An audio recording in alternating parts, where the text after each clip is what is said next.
Anytime you do a comparison, you're always going to have people make excuses. One of the biggest excuses I see year after year from Sony fanatics is that there's just absolutely no way Sony looks that terrible out of the box. You'll probably see this on my most recent video talking about the comparison between the A80J and the A8G, and I'm just going to show you why it's so bad. Okay, so I'm going to open up cinema mode.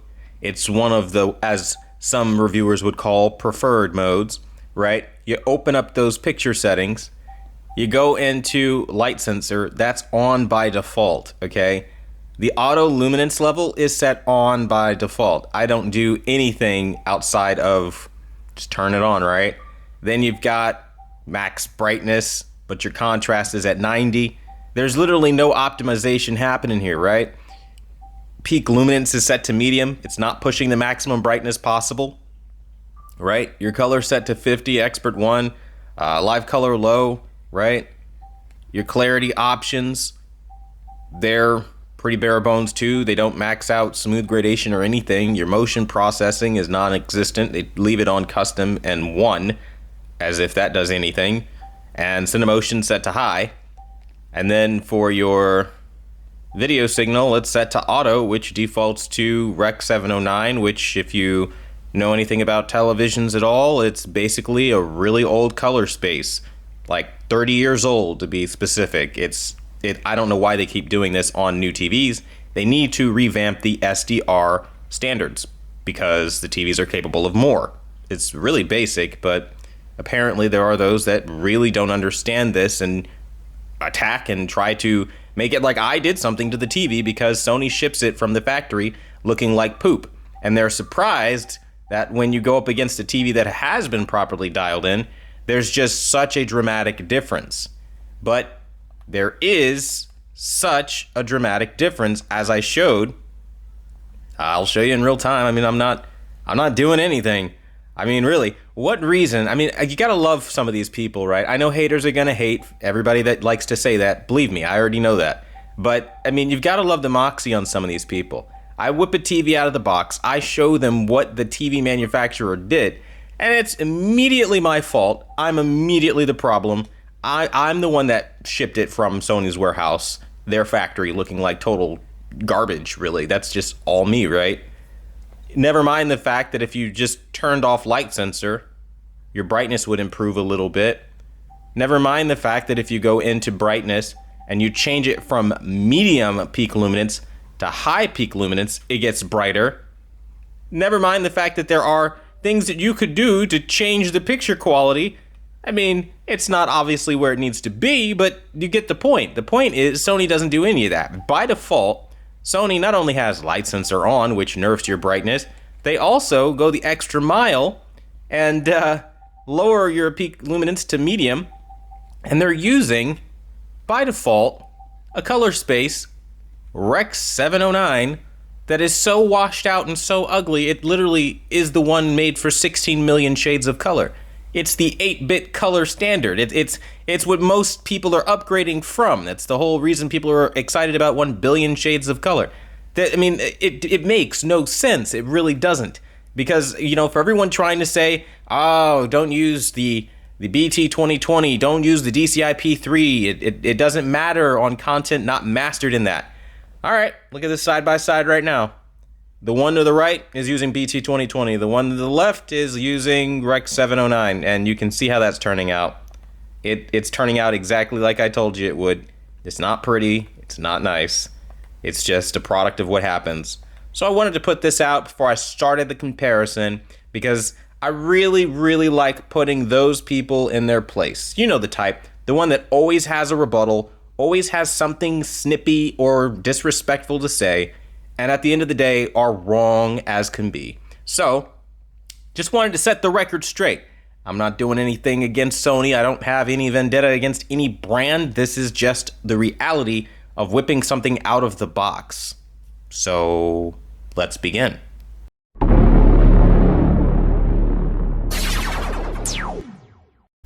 To the left, we have the Sony A80J. To the right, we have the Sony A8G.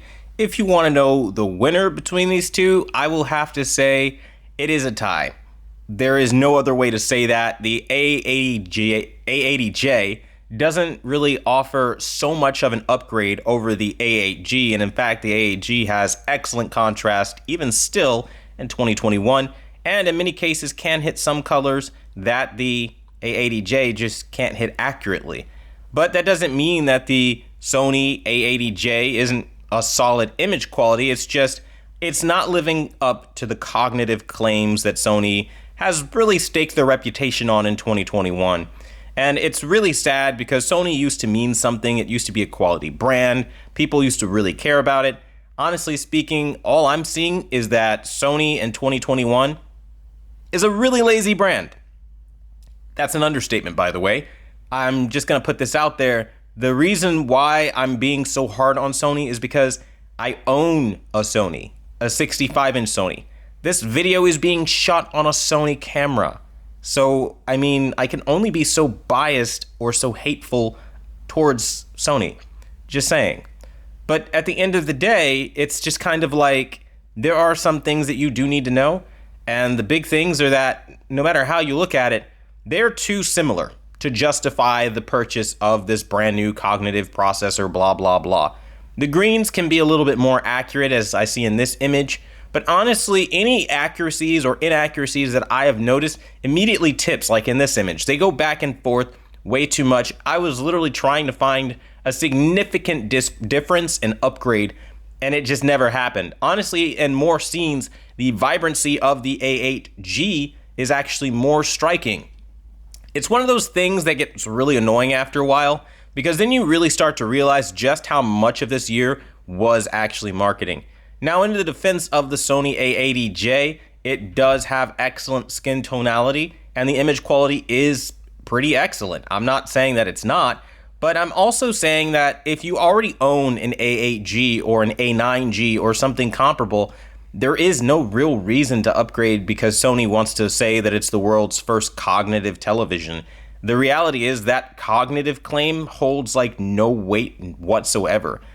Every scene I've tested, every content piece that I've put on both TVs have looked identical. And there has been a major lean in some scenes towards the A8G just having the extra luminosity and pop.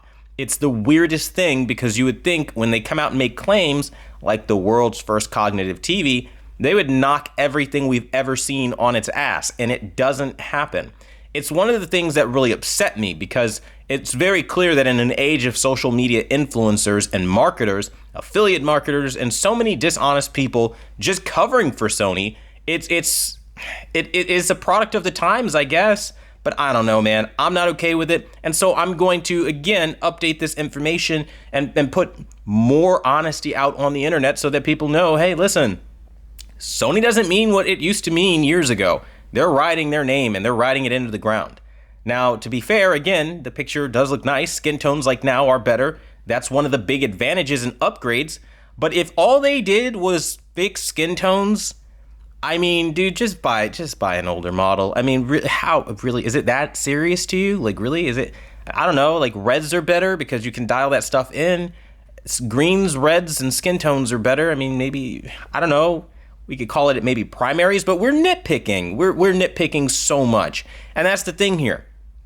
Each example I look at, everything that I've seen on this TV, it just proves that you really can't rely on any kind of manufacturer to do the right thing and actually just release.